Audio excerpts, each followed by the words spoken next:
Good afternoon সব বন্ধুদের, সবাই কেমন আছো? আশা করি ভালো আছো। তা আজকে তো জানোই, আর তেমনি গরম, বাবা মাথা খারাপ গরম, গরমে দরদর করে ঘামছি। আর কি করব, কি খাবো, মাথায় কিছু আসে না, কিছুই রান্না করতে ইচ্ছা করে না, রান্নাঘরে ঢুকতে ইচ্ছা করে না। মানে রান্নাঘরে ঢুকতেই হলে মাথা ত্বক খারাপ হয়ে যায়, বাবা আবার রান্নাঘরে ঢুকতে হবে। আর এই কষ্টটা তো বড়রা বোঝে না, না যে রান্নাঘরে ঢোকা যে কত কষ্ট। যাই হোক, আজকে জামাই ষষ্ঠী, সবাই যারা যারা জামাই ষষ্ঠী করছে তাদের অনেক অনেক ভালোবাসা, অনেক অনেক শুভেচ্ছা জামাই ষষ্ঠীর। ভালো করে জামাই ষষ্ঠী কাটা।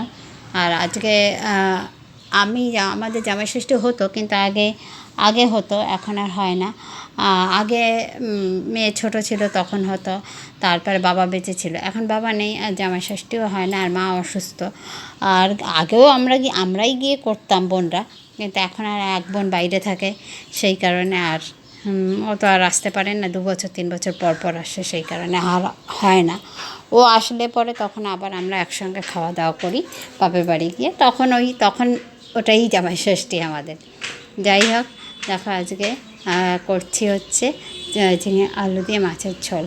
মাছের ঝোলটা একটু পাতলাই করেছি, দেখো ঝোলটা একদম পাতলা, একটু জিরা বাটা, একটু আদা বাটা দিয়েছি, আর একটা কাঁচা লঙ্কা বাটা, আর কটা কাঁচা লঙ্কা দেখলাম একটু ঝাল হয়নি, কটা কাঁচা লঙ্কা চিড়ে দিলাম, ব্যাস। আর আমি সেরকম কিছু রান্না করিনি, সকালে আমার মেয়ের এক্সাম চলছে, মেয়েকে আনতে যেতে হবে স্কুলে, সেই জন্য আবার মেয়েকে আনতে গেলাম, সেই কারণে সেরকম কোনো কিছু রান্না করিনি। এই ঝোল করেছি, একটু পাতলা করে একটু বেশি বেশি ঝোল দিয়েছি, ঝোল করেছি, আর উচ্ছে ভাতে দিয়েছি, আর কিচ্ছু করিনি।